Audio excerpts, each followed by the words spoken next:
Welcome back to Kapil physics classes. बच्चों, आज की इस वीडियो में हम क्लास 12 के लिए टर्म 1 से रिलेटेड कुछ इंपॉर्टेंट कंसेप्चुअल क्वेश्चन सॉल्व करेंगे। तो चलिए आइए बात करते हैं आज के पहले क्वेश्चन की। पहला क्वेश्चन आपके लिए ये है कि when a comb rubbed with dry hair attracts pieces of paper, this is because. मतलब क्या हुआ, क्वेश्चन में ये कहा गया है कि जब हम किसी कॉम्ब को ड्राई हेयर के साथ में रब करते हैं तो वो पेपर के पीसेस को अट्रैक्ट करता है, क्योंकि अब उसके लिए आपको बेटा 4 ऑप्शंस दे रखे हैं। अब करेक्ट ऑप्शन क्या है वो आपको चूज करना है। तो बच्चों मैं आपको बता दूं कि जब हम कॉम्ब को ड्राई हेयर के साथ में रब करते हैं तो वो जो पेपर के पीसेस होते हैं ना उन्हें पोलराइज करता है, जिसकी वजह से वो पेपर पीसेस को करता है अट्रैक्ट। तो अब इसके लिए जो ऑप्शन होगा वो होगा ऑप्शन ए। चलिए बात करेंगे फिर से एक दूसरे नए क्वेश्चन की। इस बार नए क्वेश्चन में कहा गया है कि which of the following does not use the principle of electromagnetic induction. मतलब आपके पास में 4 डिवाइस के नाम दे रखे हैं और पूछा यह गया है कि इन चारों में से कौन सी डिवाइस ऐसी है जो इलेक्ट्रोमैग्नेटिक इंडक्शन के प्रिंसिपल को यूज नहीं करती। तो बेटा इसके लिए जो करेक्ट ऑप्शन होगा वो होगा रूम हीटर, क्योंकि बाकी सभी डिवाइसेस इलेक्ट्रोमैग्नेटिक इंडक्शन के प्रिंसिपल को यूज करती हैं। चलिए बच्चों बात करते हैं फिर से एक नए क्वेश्चन की। सवाल आपके सामने है। अब सवाल में क्या कहा गया है मैं एक्सप्लेन करता हूं, बड़े ध्यान से आपको सुनना है। सवाल में कहा गया है कि हमारे पास में 2 चार्ज हैं, एक है प्लस का 6 माइक्रोकूलम और एक है प्लस का 9 माइक्रोकूलम। हमने इन दोनों चार्जेस को एक दूसरे से स्मॉल डी डिस्टेंस पर सेपरेट किया, तो ये दोनों चार्ज एक दूसरे को F4 से रिपेल कर रहे थे। उसके बाद हमने क्या किया, इन दोनों ही चार्जेस को माइनस का 3 माइक्रोकूलम और माइनस का 3 माइक्रोकूलम एक्स्ट्रा चार्ज और दे दिया, और जितना सेपरेशन उनके बीच में था उस सेपरेशन को सेम रखा। तो बताना ये है अब ये जो 2 चार्जेस हैं ये एक दूसरे को कितने फोर्स से रिपेल कर रहे होंगे, उस फोर्स की वैल्यू के लिए आपको करेक्ट ऑप्शन चूज करना है। तो देखेंगे बच्चों बड़े ध्यान से। क्वेश्चन के अकॉर्डिंग पहले हमारे पास में जो पहला चार्ज है वो दे रखा है 6 माइक्रोकूलम, और जो दूसरा वाला चार्ज है वो कितना दे रखा है बच्चों, वो है प्लस का 9 माइक्रोकूलम। और ये दोनों चार्ज हमने एक दूसरे से रखे थे स्मॉल डी डिस्टेंस पर। तो इनके बीच में जो यहां पर फोर्स लगा था वो लगने वाला जो फोर्स है वो बेटा आपको दे रखा है कैपिटल F। बाद में हमने क्या काम किया कि ये जो हमारा चार्ज था कितना, प्लस का 6 माइक्रोकूलम, इस प्लस के 6 माइक्रोकूलम चार्ज को हमने बेटा एडिशनली माइनस का 3 माइक्रोकूलम चार्ज और दे दिया। और जो ये 9 कूलम वाला चार्ज है इसमें भी हमने कितना चार्ज ऐड कर दिया, माइनस का 3 माइक्रोकूलम चार्ज इसमें भी ऐड कर दिया। लेकिन बीच का जो सेपरेशन था वो जितना यहां पर है उतना ही यहां पर रखा। तो अब ये बतानी है जब इन दोनों चार्जेस में ये एक्स्ट्रा चार्ज ऐड कर दिया जाएगा तो अब जो लगने वाला फोर्स होगा वो मैंने F डैश मान लिया। तो इस F डैश की वैल्यू आपसे पूछी गई है, सुनेंगे बड़े ध्यान से। देखिए बच्चों इधर अगर मैं आपसे पहली कंडीशन की बात करूं तो यहां से जो चार्ज के लिए जो फोर्स के लिए फॉर्मूला आएगा वो बन जाएगा F equals to 1/4 pi epsilon naught. Into में आता है पहला चार्ज 6 माइक्रोकूलम, तो 6 × 10⁻⁻6 माइक्रोकूलम के मैंने कूलम बना दिए। इंटू आएगा बेटा कितना दूसरा चार्ज, तो ये हो जाएगा 9 × 10⁻⁻6 अपॉन में आएगा डिस्टेंस का स्क्वायर, तो हो जाएगा d²। ये मैंने मान ली इक्वेशन नंबर कौन सी 1। अब बात करेंगे इस वाली कंडीशन से। इस वाली कंडीशन के अकॉर्डिंग अब जो यहाँ का ये टोटल चार्ज होगा वो हो जाएगा प्लस का 3 माइक्रोकूलम, और इस साइड वाला जो ये दूसरा चार्ज है इसका जो टोटल होगा वो हो जाएगा बच्चों प्लस का 6 माइक्रोकूलम। तो अब यहां पर हम फोर्स का फॉर्मूला फिर से लिखेंगे। तो यहां पर जो फोर्स है वो मैंने मानी है F डैश है, तो यहां से F डैश की जो भी वैल्यू आएगी वो 1/4 पाई एप्सिलॉन नॉट इंटू में आएगा पहला चार्ज वो है 3 माइक्रोकूलम। तो मैं इसे लिख सकता हूं 3 × 10⁻⁻6 माइक्रोकूलम के कूलम बना लिए, इंटू में आएगा Q2, और Q2 कितना है यहाँ पर 6 माइक्रोकूलम, तो इसे भी कूलम बना लो, तो ये हो जाएगा 6 × 10⁻⁻6 डिवाइड बाई डिस्टेंस का स्क्वायर। डिस्टेंस यहां पर भी d था और यहां पर भी d है, तो हो जाएगा d²। और ये मैंने मान ली बच्चों इक्वेशन नंबर कौन सी 2। अब आप मेरे कहने से इक्वेशन नंबर 2 में डिवाइड कर देना इक्वेशन नंबर 1 से। इक्वेशन जो 2 बनी है उसमें डिवाइड करो इक्वेशन नंबर 1 से। जब डिवाइड करेंगे तो बेटा पहले जो चीज है ये वाली ये लिखनी पड़ेगी, तो ये हो जाएगी 1/4 पाई एप्सिलॉन नॉट इंटू में कितना 3 × 10⁻⁻6 इंटू में हो जाएगा 6 × 10⁻⁻6 और डिवाइड बाई हो जाएगा d²। अब क्योंकि डिवाइड करना है इस टर्म से, अब यदि मैं इस डिवाइड को मल्टीप्लाई में बदलूं तो रेसिप्रोकल करके लिखेंगे, तो ये टर्म बन जाएगी 4 पाई एप्सिलॉन नॉट इंटू में हो जाएगा डी स्क्वायर, और डिवाइड बाई आएगा बच्चों कितना, ये बोले तो कितना 6 into 10 to the power minus 6 और इंटू में हो जाएगा 9 into 10 to the power minus कितना 6। अब इसे काटिए पीटिए, मतलब इस चीज से ये कैंसिल, इस चीज से ये cancel, 10 to the power minus 6 इन दोनों से ये टर्म कैंसिल। अब आप काटिए पीटिए और जो भी आपका फाइनली आंसर आए उसे दिए हुए ऑप्शन से मैच कर लेना, वो ही आपका करेक्ट ऑप्शन होगा। चलिए बच्चों बात करेंगे फिर से एक नए सवाल की। अब सवाल आपके सामने है, सवाल में क्या कहा गया है पहले बड़े ही ध्यान से सुनेंगे।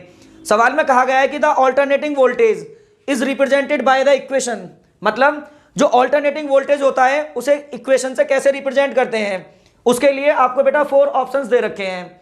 अब इसमें से जो भी करेक्ट ऑप्शन है वो आप हमें कमेंट करके बताएंगे, क्योंकि ये चीज सभी ने पढ़ रखी है, इसका आंसर मैं आपको बताने वाला नहीं हूं। चलिए बच्चों बात करते हैं फिर से एक नए क्वेश्चन की।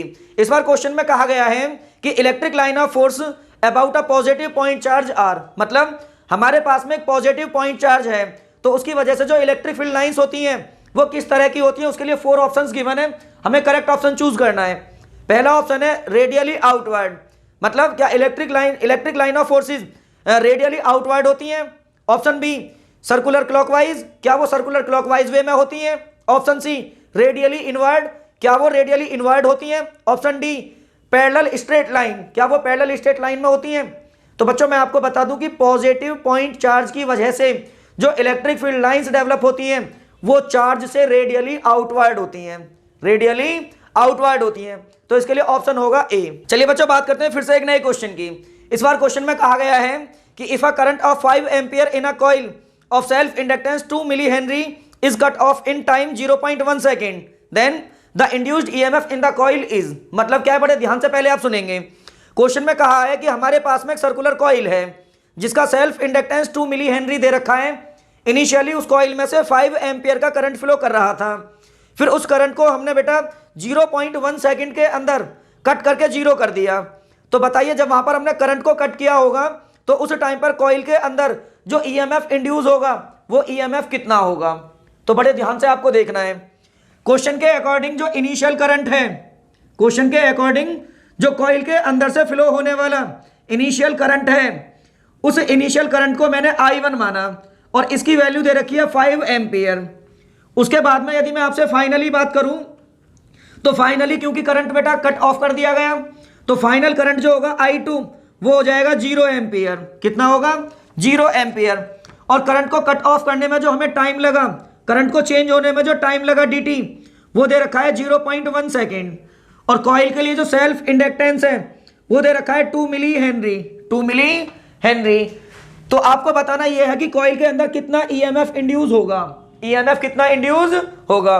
अब जैसा कि आप जानते हो एल की वैल्यू 2 मिली हेनरी दे रखी है, तो इसे हम लिख सकते हैं 2 into 10 to the power minus 3 henry. अब आपको ये पता है कि जो ईएमएफ इंड्यूस होता है ना उसे कैलकुलेट करने के लिए हमारे पास में एक फॉर्मूला होता है E इक्वल्स टू माइनस का L D over D T, L D over कितना डी टी। लेकिन इसमें बेटा ये जो नेगेटिव साइन है इसे आप लिखो या मत लिखो आपकी मर्जी, क्योंकि यहां पर ये नेगेटिव साइन बताता है कि जो ईएमएफ इंड्यूस होता है वो चेंज इन करंट का यहां पर क्या करता है, अपोज करता है। तो अगर मैं यहां से लिखना चाहूं तो लिख सकता हूं माइनस का L डी आई, यह है चेंज इन करंट, मैं इसे लिख सकता हूं I2 माइनस कितना I1 और डिवाइड बाई कितना dt। तो इसके बाद में मैं लिख सकता हूं बच्चों ये हो जाएगा माइनस का L की वैल्यू दे रखी है कितनी 2 into 10 to the power minus कितना बच्चों 3।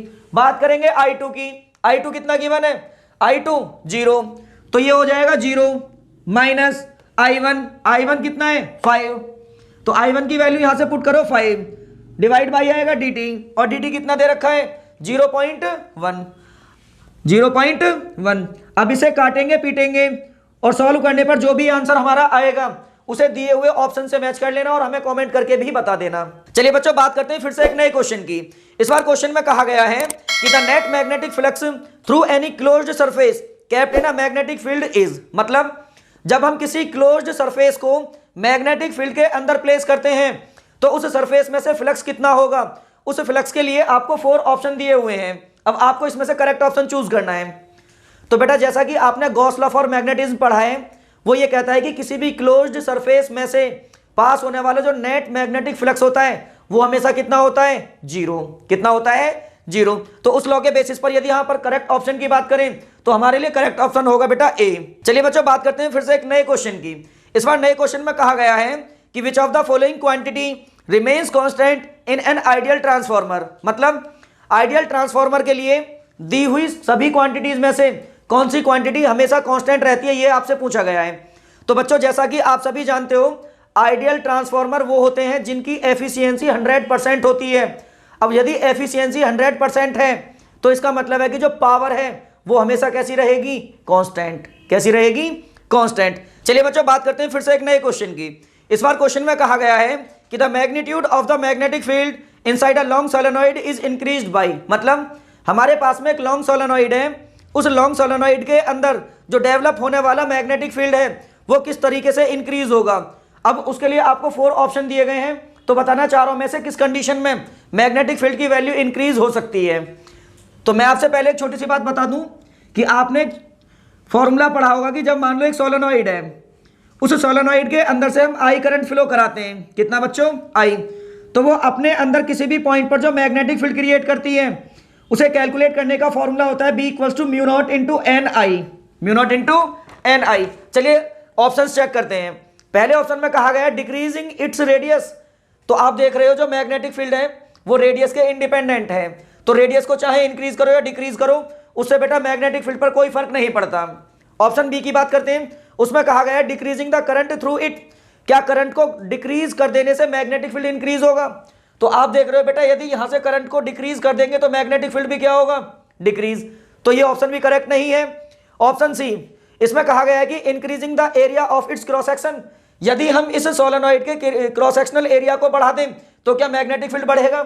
तो आप यहां पर देख सकते हैं कि जो मैग्नेटिक फील्ड है वो एरिया के भी कैसा है, इंडिपेंडेंट। तो ये ऑप्शन भी करेक्ट नहीं है। बात करते हैं ऑप्शन डी। इसमें कहा गया है कि introducing a medium of higher permittivity. तो बेटा ये ऑप्शन है करेक्ट, क्योंकि आपको पता है जो मैग्नेटिक फील्ड है, क्या है बेटा, मैग्नेटिक फील्ड वो मीडियम की जो परमिटिविटी होती है उसके बेटा डायरेक्टली प्रोपोर्शनल होता है। अब यदि हम यहां पर इस मीडियम को हटाकर कोई दूसरा मीडियम प्लेस कर दें जिसकी परमिटिविटी इससे ज्यादा होगी तो सोलेनॉइड का जो मैग्नेटिक फील्ड है वो डेफिनेटली क्या होगा, इंक्रीज। तो इसके लिए जो करेक्ट ऑप्शन है वो है बेटा ऑप्शन डी। चलिए बच्चों बात करेंगे फिर से एक नए सवाल की। इस बार सवाल में कहा गया है कि reactance of a capacitor of 1/π farad at 50 hertz is. मतलब क्वेश्चन में कहा गया है कि हमारे पास में कैपेसिटर है जिसकी कैपेसिटी 1/π फेरेड है। जब उसे 50 हर्ट्ज की फ्रीक्वेंसी सप्लाई दी जाएगी तो उसका जो रिएक्टेंस होगा वो रिएक्टेंस कितना होगा। बड़े ध्यान से देखना है बेटा। जैसा कि क्वेश्चन में गिवन है कि जो कैपेसिटर की कैपेसिटी है वो 1/π फेरेड है, 1/π फेरेड आपको दे रखी है, और इसके अक्रॉस जो हमने एसी सप्लाई इनपुट की उसकी फ्रीक्वेंसी गिवन है बेटा 50 हर्ट्ज। तो आपसे पूछा गया है कि इस कैपेसिटर का रिएक्टेंस कितना होगा। रिएक्टेंस बोले तो XC की वैल्यू कितनी होगी ये आपसे पूछी गई है। तो बच्चों जैसा कि आप सभी जानते हो कि जो कैपेसिटर का रिएक्टेंस होता है जिसे हम कैपेसिटिव रिएक्टेंस बोलते हैं उसे XC से तो रिप्रेजेंट करते हैं और कैलकुलेट करने का फॉर्मूला होता है 1/ωc। अब हम इसे और भी थोड़ा ब्रेक करके लिख सकते हैं 1/ω। ओमेगा को लिख सकते हैं 2π इंटू फ्रीक्वेंसी और इंटू में आएगा ये c।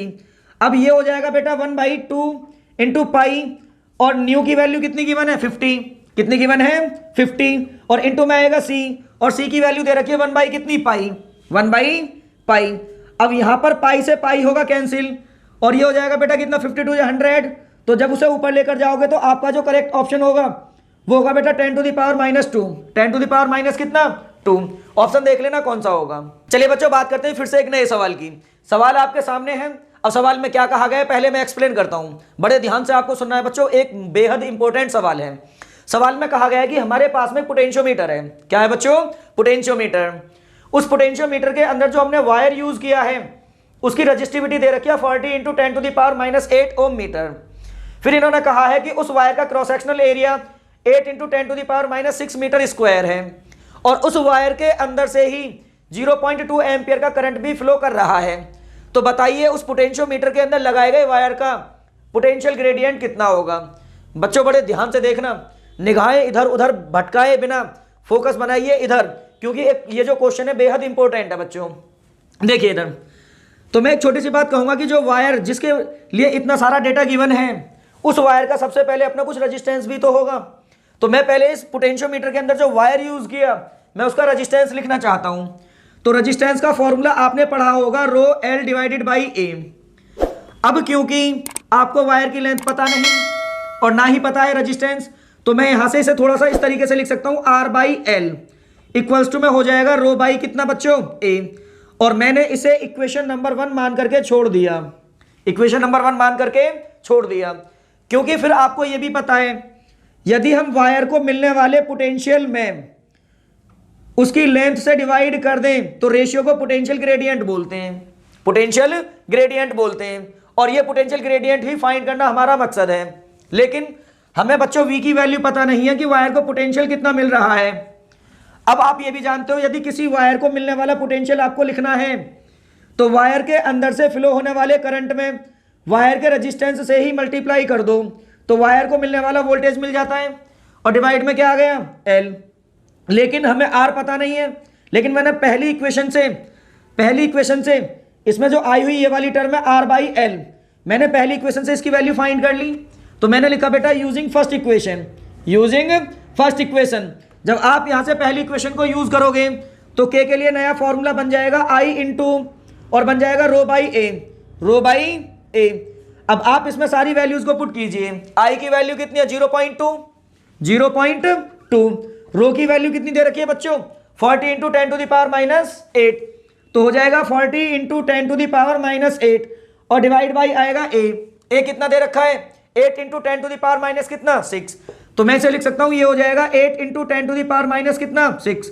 अब इसे आप सॉल्व करना और सॉल्व करके जो भी आपका आंसर आए निकल कर वो बेटा दिए गए ऑप्शन से मैच करना और साथ के साथ हमें कमेंट करके ये भी बताना कि आपका करेक्ट ऑप्शन ये आया। चलिए बच्चों बात करते हैं फिर से एक नए क्वेश्चन की।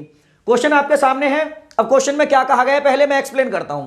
क्वेश्चन में कहा गया है कि हमारे पास में एक इलेक्ट्रिक डाइपोल है जिसका dipole moment vector P vector दे रखा है और हमने इस डाइपोल को एक इलेक्ट्रिक फील्ड के अंदर रखा और जिस इलेक्ट्रिक फील्ड के अंदर रखा उसका वेक्टर दे रखा है बेटा ई वेक्टर। फिर इन्होंने कहा है कि जब वो डाइपोल इलेक्ट्रिक फील्ड के अंदर रखा गया होगा तो इलेक्ट्रिक फील्ड ने डाइपोल के ऊपर एक टॉर्क क्रिएट किया होगा। अब वो टॉर्क कितना होगा, उस टॉर्क के लिए आपको बेटा ऑप्शंस दिए हुए हैं, इसमें से करेक्ट ऑप्शन आपको चूज करके बताना है। तो बेटा ये चीज आपने सभी ने कई बार पढ़ रखी होगी, तो इस क्वेश्चन का सॉल्यूशन मैं आपको नहीं कराऊंगा। अब इसमें से क्या इसका करेक्ट ऑप्शन है ये ऑप्शन आपको कमेंट करके हमें बताना है, क्योंकि मैं इस क्वेश्चन का सॉल्यूशन आपको नहीं कराऊंगा, ये क्वेश्चन आपके लिए है। चलिए बच्चों बात करते हैं फिर से एक नए क्वेश्चन की। इस बार नए क्वेश्चन में कहा गया है कि a 0.2 kilo ohm resistor and 15 microfarad capacitor are connected in series to a 220 volt 50 hertz AC source, the impedance of the circuit is. मतलब क्या हुआ, बड़े ध्यान से आप सुनेंगे। सवाल में कहा गया है कि एक 0.2 किलो ओम का रजिस्टर है और 15 माइक्रोफैरेड का कैपेसिटर है, ये दोनों 220 वोल्ट और 50 हर्ट्ज की एसी सप्लाई के साथ सीरीज में कनेक्ट हैं। तो बताना है उस सर्किट का इंपीडेंस कितना होगा, इंपीडेंस कितना होगा। बड़े ध्यान से बच्चों देखेंगे इधर, क्वेश्चन के अकॉर्डिंग आर की वैल्यू गिवन है कितनी, 0.2 किलो ओम। किलो ओम के ओम बना लीजिए तो ये हो जाएगा 0.2 into 10 to the power minus कितना बच्चों, 3 ओम। उसके बाद में इन्होंने दिया है कि जो कैपेसिटर है उसकी कैपेसिटी है 15 माइक्रोफैरेड, इसका मतलब हो गया 15 into 10 to the power minus कितना, 6। अब इस सर्किट के अंदर जो हमने एसी सोर्स यूज किया है उस एसी सोर्स के लिए डेटा गिवन है 220 वोल्ट और 50 हर्ट्ज और पूछा गया है कि सर्किट का इंपीडेंस कितना होगा, वो इंपीडेंस हमें बताइए। तो जैसा कि आप सभी जानते हो जब तक सर्किट में वोल्टेज का कोई जिक्र ना करे तब तक दिया गया जो वोल्टेज है वो ERMS होता है। तो बेटा वोल्टेज की ERMS वैल्यू इतनी हो गई और एसी सोर्स की फ्रीक्वेंसी ये हो गई न्यू। पूछा है इंपीडेंस Z, तो आपको पता है सर्किट के अंदर एक R लगा हुआ और एक लगा हुआ कैपेसिटर, तो सर्किट बनेगा RC सर्किट। कौन सा बनेगा बच्चों, RC सर्किट। अब आपको पता है RC सर्किट का जो इंपीडेंस होता है Z वो होता है अंडर रूट में R² प्लस XC का स्क्वायर, ये होता है। चलो जी R तो हमारे पास में है लेकिन नहीं है तो बच्चों वो है XC। तो पहले हमारा मकसद है XC फाइंड करना। तो अब हम क्या करेंगे, यहां से हमने XC के लिए एक फॉर्मूला पढ़ा है और वो होता है 1/ωc। इसे भी हम लिख सकते हैं 1/ओमेगा को लिख सकते हैं 2 पाई इंटू फ्रीक्वेंसी और बन जाएगा सी।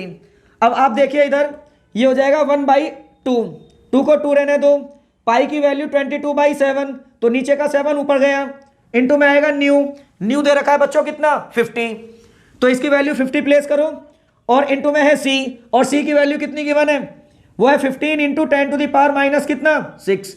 आप पहले यहां से एक्स सी निकालोगे जो भी आपका आंसर आएगा, फिर इस फॉर्मूले में आपको आर की वैल्यू पुट करनी है और पुट करनी है किस चीज की वैल्यू, एक्स सी की वैल्यू, और फाइनली सॉल्व करने के बाद जो भी ऑप्शन आए वो मैच कर लेना।